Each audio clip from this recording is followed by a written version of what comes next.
A continuación tendrán ustedes este vídeo que se grabó durante la conferencia de presentación de resultados de la investigación titulada Mujeres, desigualdades presentes en diferentes espacios.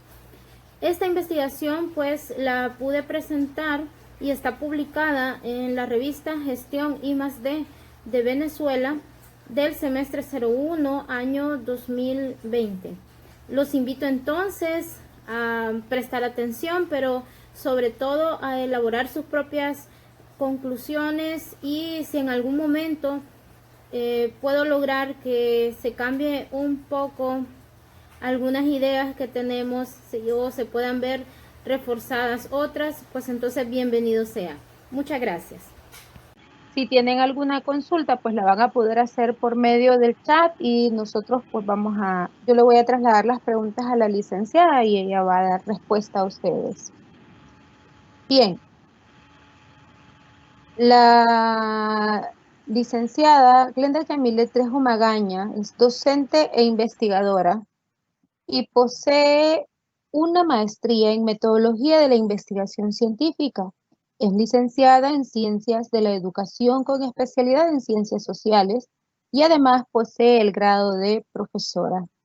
Actualmente se desempeña como formadora de maestros en la Universidad de Sonsonate y ha realizado investigación en el campo educativo y social. La línea de investigación en la que trabaja es en torno a los conceptos de género y violencia. En el año 2017 realizó la investigación Sentido y propósito de la violencia, apatía asociada, estudio de casos en un instituto público, que se presentó en el primer Congreso Iberoamericano de Docentes, organizado por la Universidad de Cádiz en España y publicado en revistas nacionales e internacionales.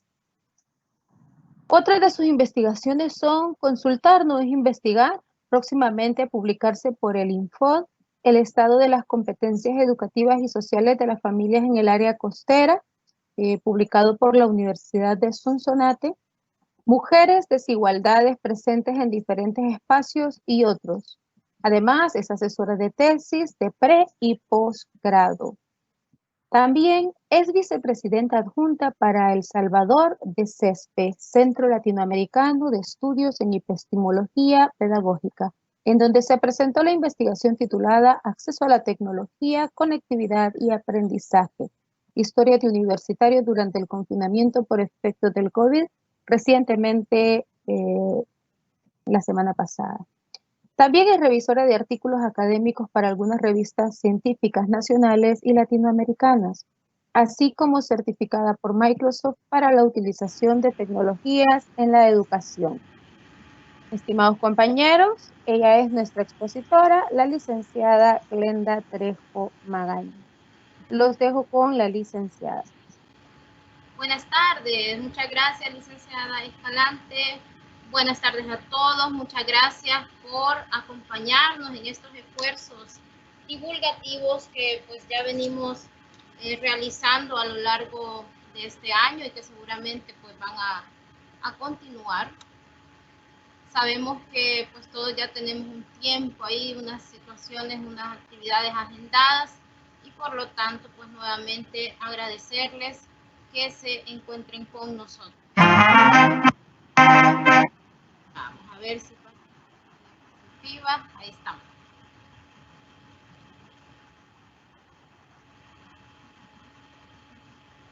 Bueno, el tema que este día nos convoca es pues uno que me apasiona muchísimo, tiene que ver con la línea de investigación que estoy trabajando actualmente y que pues ya llevo algunos años en esto, que son los temas tanto educativos como de género y de violencia.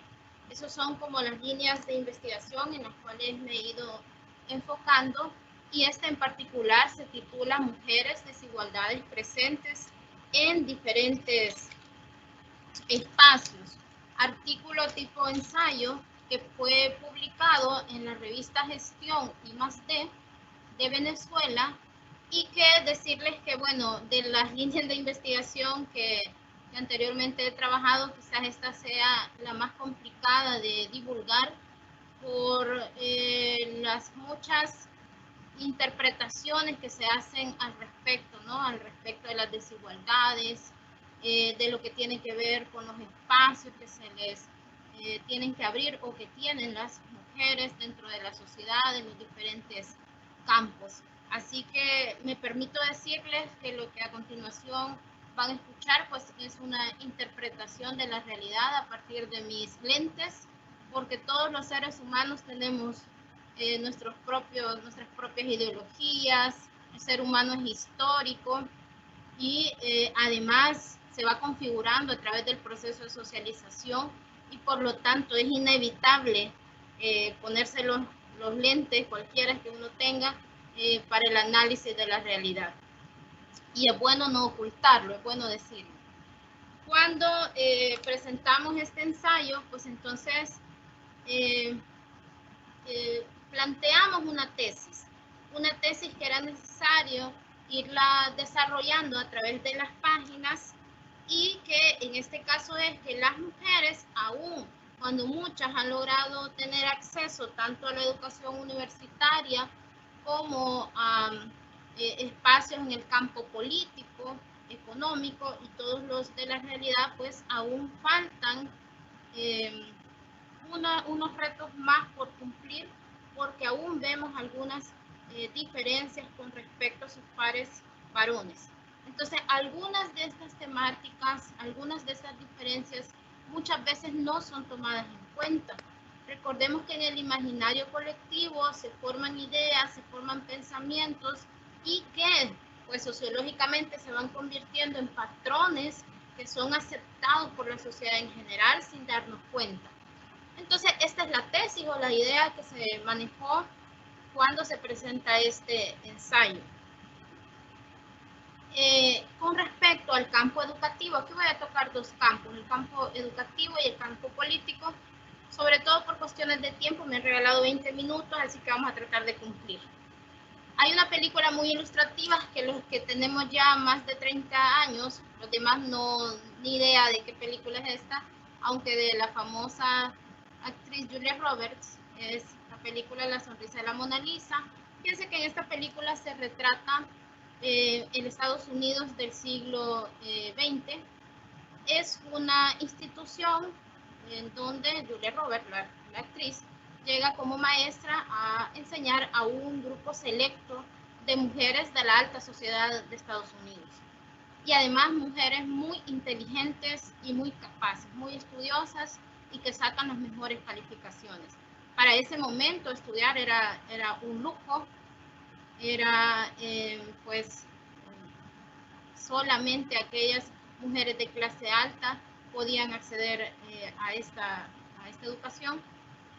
Y entonces llega ella con unas expectativas de que posteriormente a esta formación, pues ellas pudieran dedicarse, qué sé yo, a la abogacía o a cualquier área del conocimiento que ellas desearan.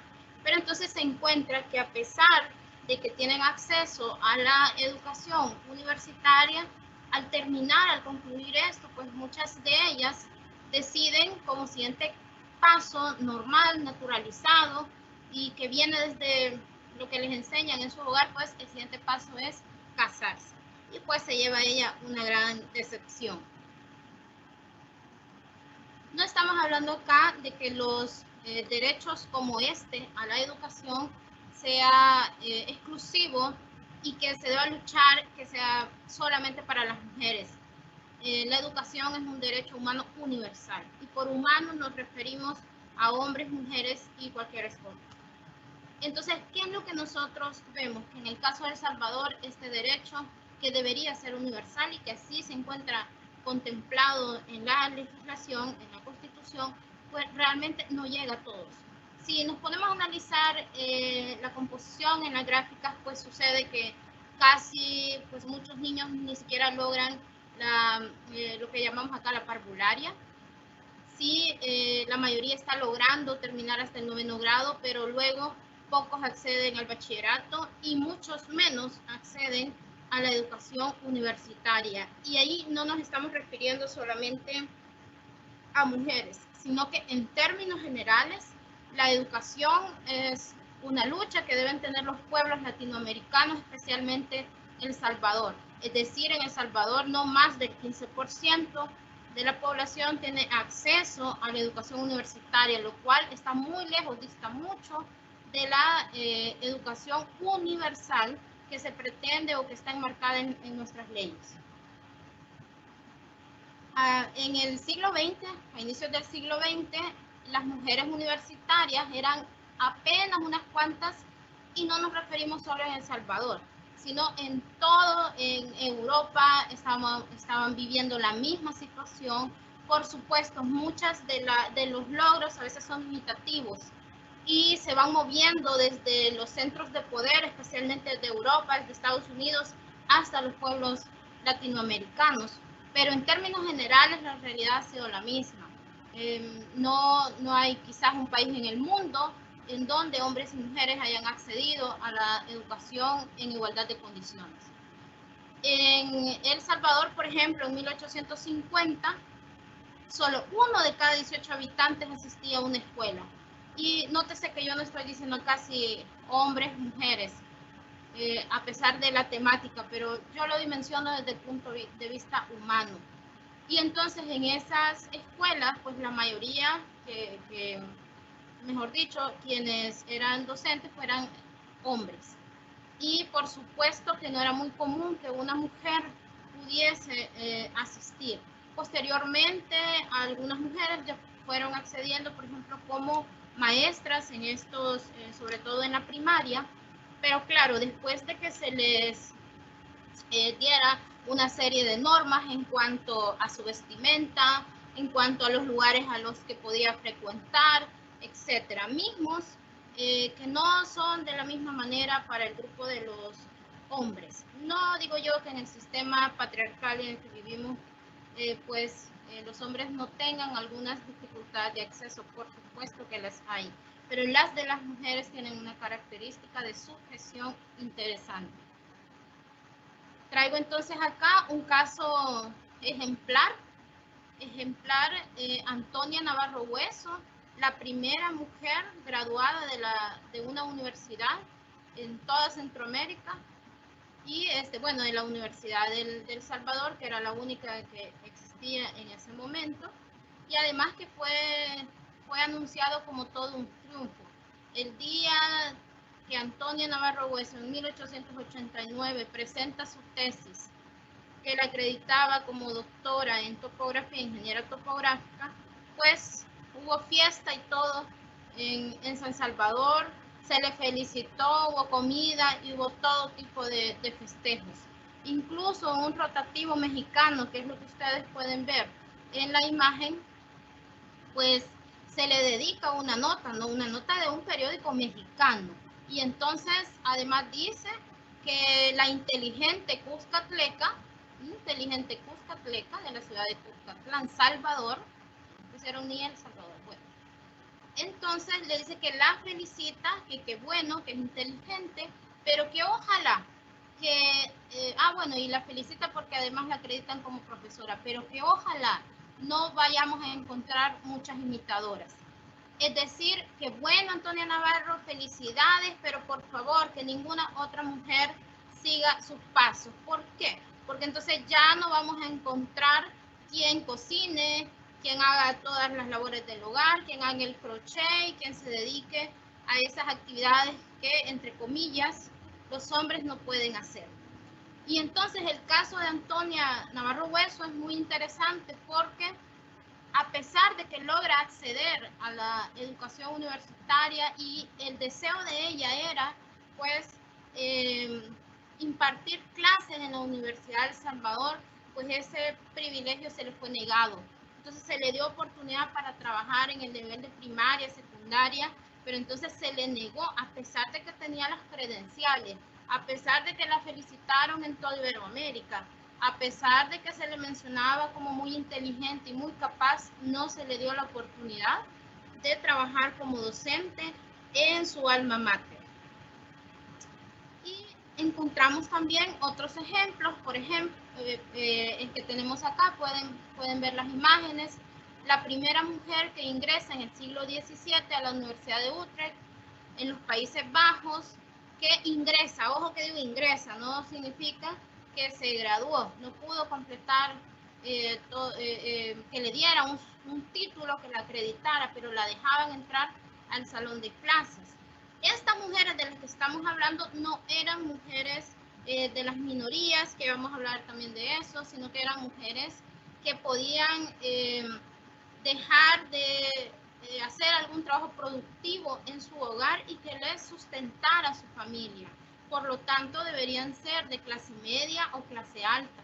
En el caso de Anne-Marie, pues yo quiero que se sitúen en ese momento, porque lo que estaba sucediendo es que a esta mujer le dijeron, ok, te vamos a dejar entrar, pero vamos a construir, pero que nos imaginemos la escena, te vamos a construir en el aula un cuarto con unos hoyitos en donde tú vas a estar viendo las clases del profesor y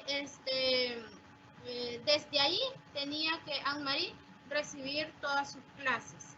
Yo no sé entonces cuál era el protocolo, que si primero entraba Anne-Marie y después sus compañeros o al revés, qué sucedía en ese espacio. Por eso les pido, situémonos acerca de ese evento histórico, pero bueno, entonces a ella se le permite acceder al conocimiento, porque es que la educación no es simplemente un acto reproductivo, ¿verdad? Reproductivo de la cultura, pero sí que es un derecho a saber todo aquello que el ser humano ha acumulado a través de los siglos.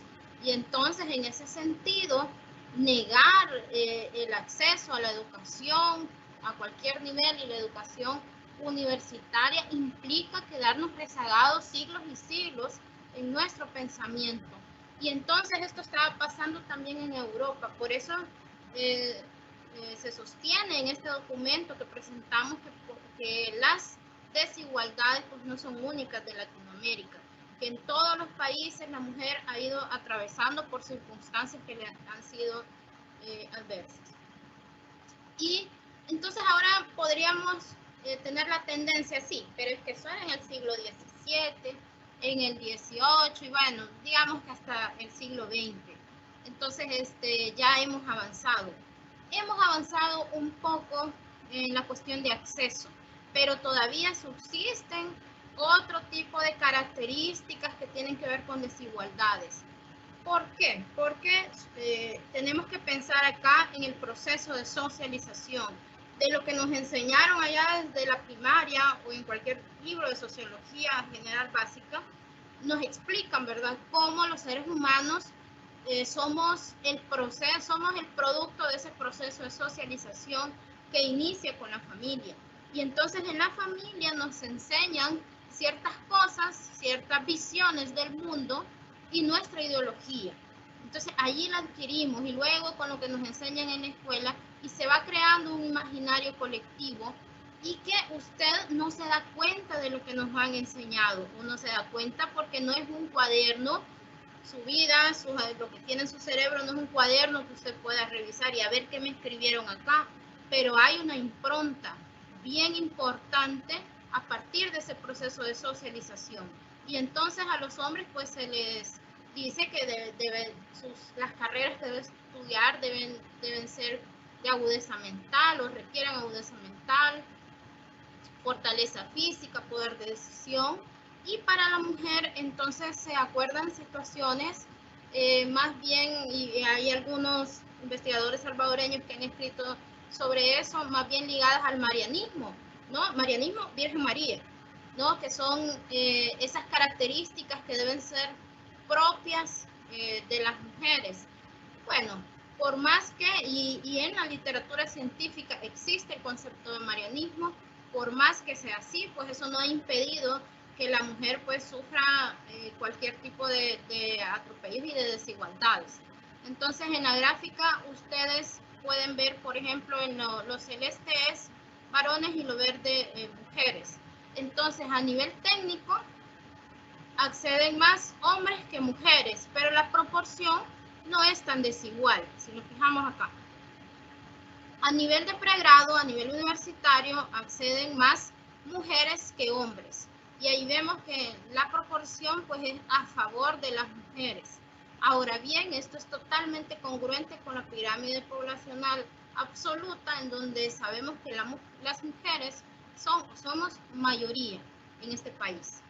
Y luego algo sucede porque cuando avanzamos a los niveles de posgrado, estos son maestrías y doctorados, que en términos generales, pues un 2 o 3% de la población tiene acceso a este nivel, pero en términos generales acá, pues es el hombre quien logra acceder en mayor medida. Ahora, la diferencia no es tan grande, ciertamente. Podría entonces deberse a situaciones relacionadas con el cuidado de los hijos, con las labores del hogar y con todo lo que implica socialmente, pues, ser una mujer responsable.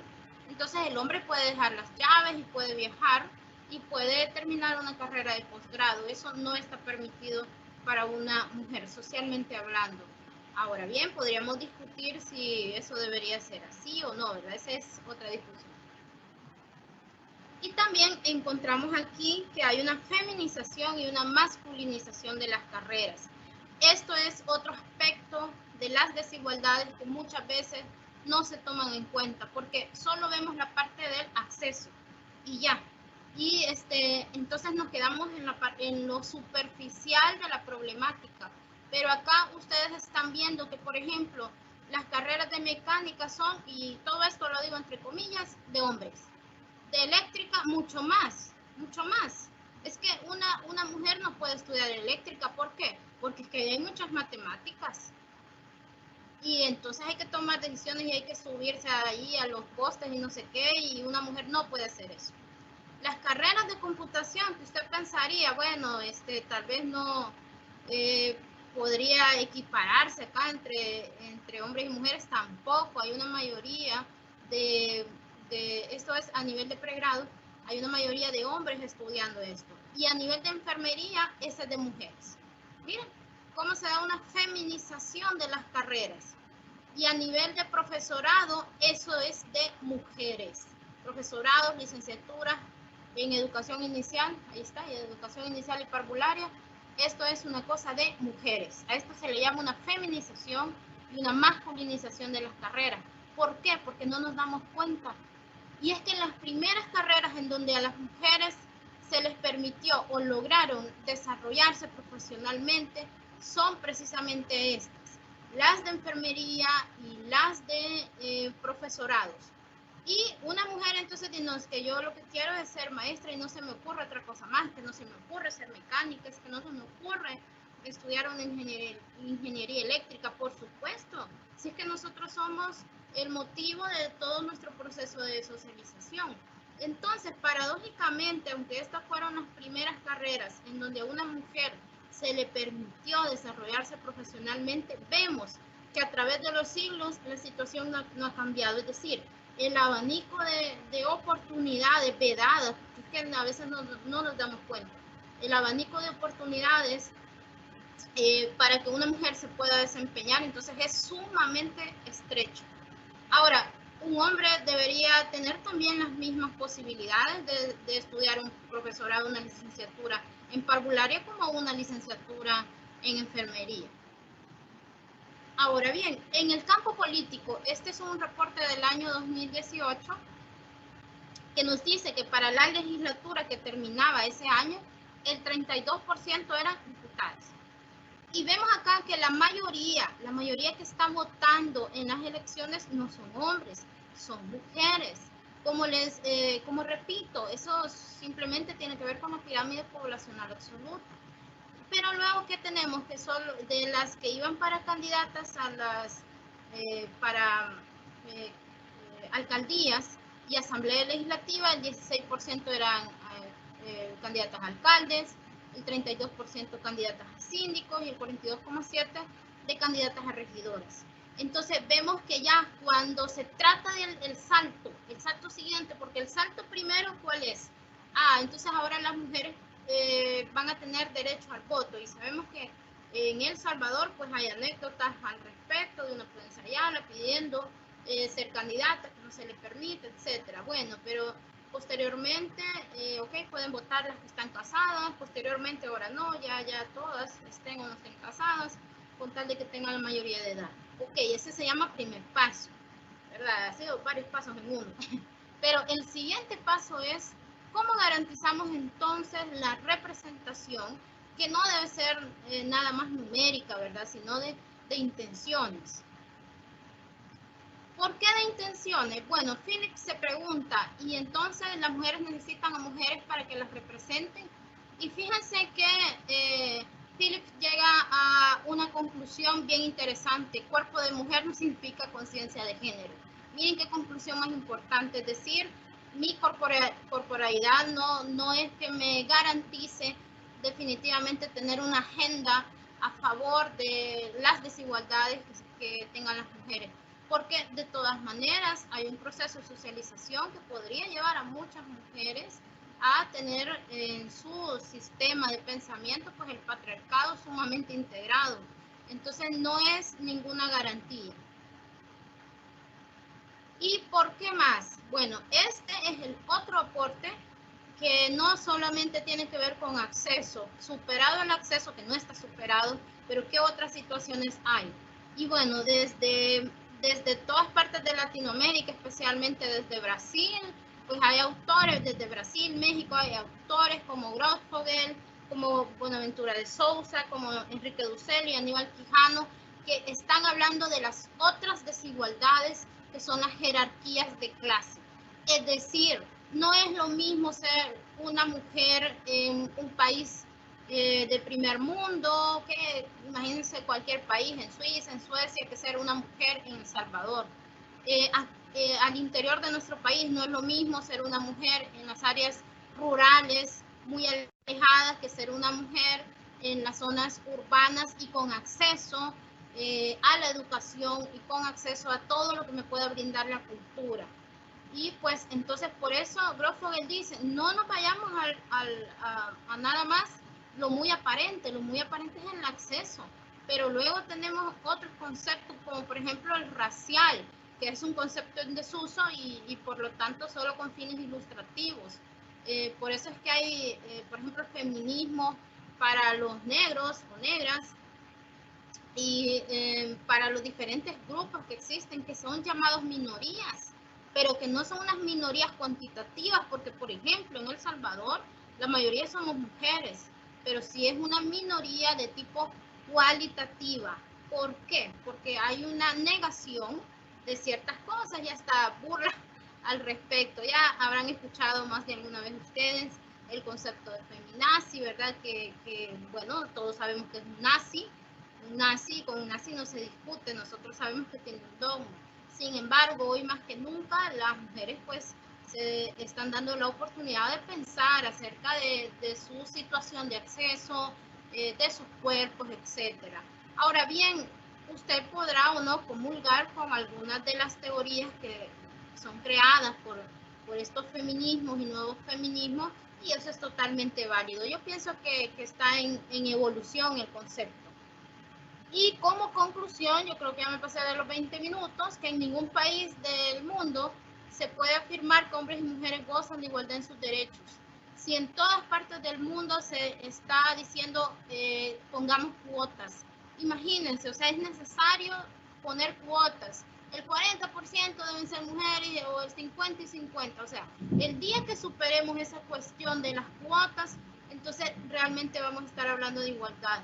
Por otra parte, hay mujeres grupos de mujeres que dicen, no, yo no quiero igualdad, yo quiero que se reconozca mis diferencias con respecto a los varones. Como les digo, hay muchas cosas que decir al respecto. Vamos a ver, en el campo político, pues la mayoría de los puestos siguen siendo ocupados por hombres y hay también una discriminación y vemos que entre la clase política hay muchos ataques, pero muchos de los referidos a las mujeres pues hacen alusión a su sexualidad y que ese tipo de ataques no necesariamente se ven hacia los hombres. También pues todavía hay una extensión del trabajo público. El trabajo público en sociología es su desempeño profesional. pero luego de eso la mujer tiene que seguir con otro trabajo, que es el trabajo privado. Y el trabajo privado es el trabajo en el hogar, que es una extensión que además es muy poco valorado y que pues incluye muchas horas de esfuerzo físico también, ¿verdad? Ahora, muchas mujeres ni siquiera se cuestionan, esto es así, ¿verdad? Este es un signo, es un destino, yo tengo que, como soy mujer, entonces me toca tal situación. Y bueno, yo no estoy criticando, sino poniendo un punto de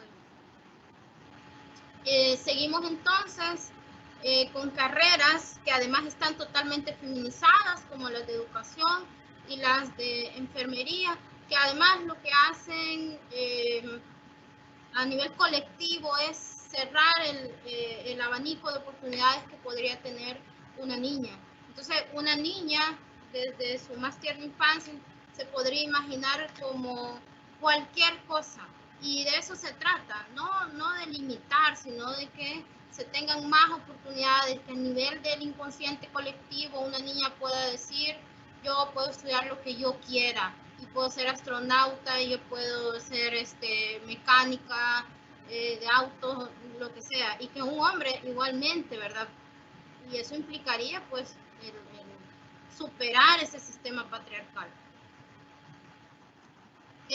Resaltamos entonces que hay unos arquetipos, o sea, unas formas, unas visiones en cómo deben comportarse tanto hombres y mujeres, y también hasta dónde pueden llegar, son sus posibilidades, y que todavía esos arquetipos están en uso, que no es un tema superado. Bueno, hasta ahí ha llegado mi presentación. Tienen por acá la bibliografía, pueden tomarle una foto al código o de una vez abrir el código QR, y pues ahí van a tener toda la información de mis redes sociales. Y si ustedes necesitan que yo les envíe la presentación, pues con mucho gusto yo se las hago llegar. Así que ahí está, licenciada Escalante. Espero no haberme pasado, no iba midiendo el tiempo, la verdad.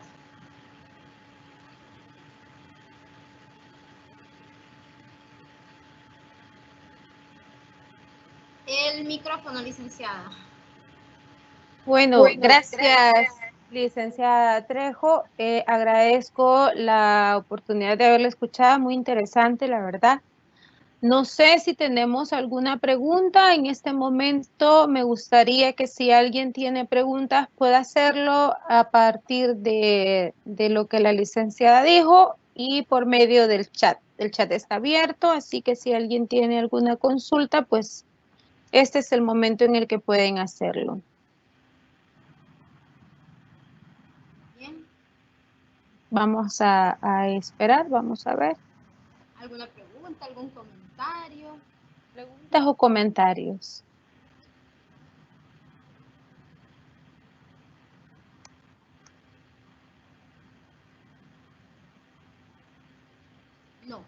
No. No veo que nos vayan a hacer ahí alguna consulta. Agradezco la asistencia de todos los compañeros que se han conectado, tanto estudiantes como docentes.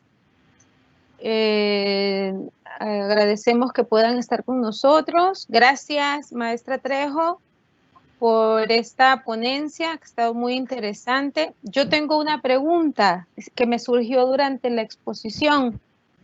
Hace algún tiempo, quizás habrá sido como para 1984, creo que fue, que Martín Baró sacó un libro en donde se habla de psicología social, donde se hablaba sobre el guadalupismo acá en El Salvador.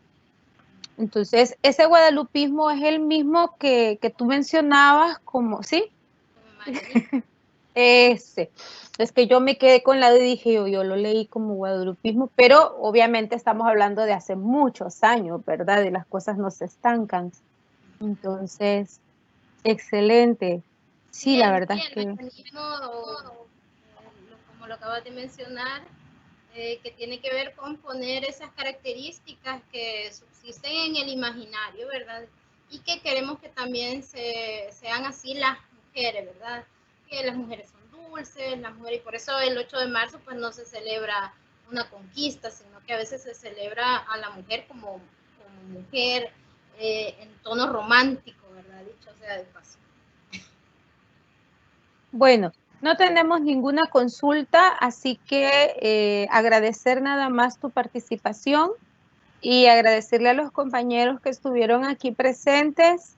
Quiero invitarles, además, el día de mañana tenemos otra presentación con el ingeniero Manuel de Jesús. No, mañana tenemos la de los compañeros de ingeniería, también el ingeniero es de ingeniería, pero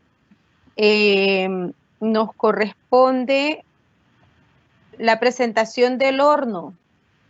Mañana vamos a ver la presentación del prototipo de horno para fundición de metales de bajo punto y tratamientos térmicos, realizada por los ingenieros Luis Antonio Toledo, Rubén Mendoza Juárez y Mario Escobar. La tenemos a las 9 de la mañana, siempre es por la plataforma Teams, así que los esperamos. Cualquier información la van a poder encontrar en la página de la Universidad de Sonsonate y en el Facebook de la misma. Muchas gracias y que tengan una feliz tarde. Gracias a todos, bendiciones y bueno, si esta presentación, por favor, escríbame, se las hago llegar. Gracias.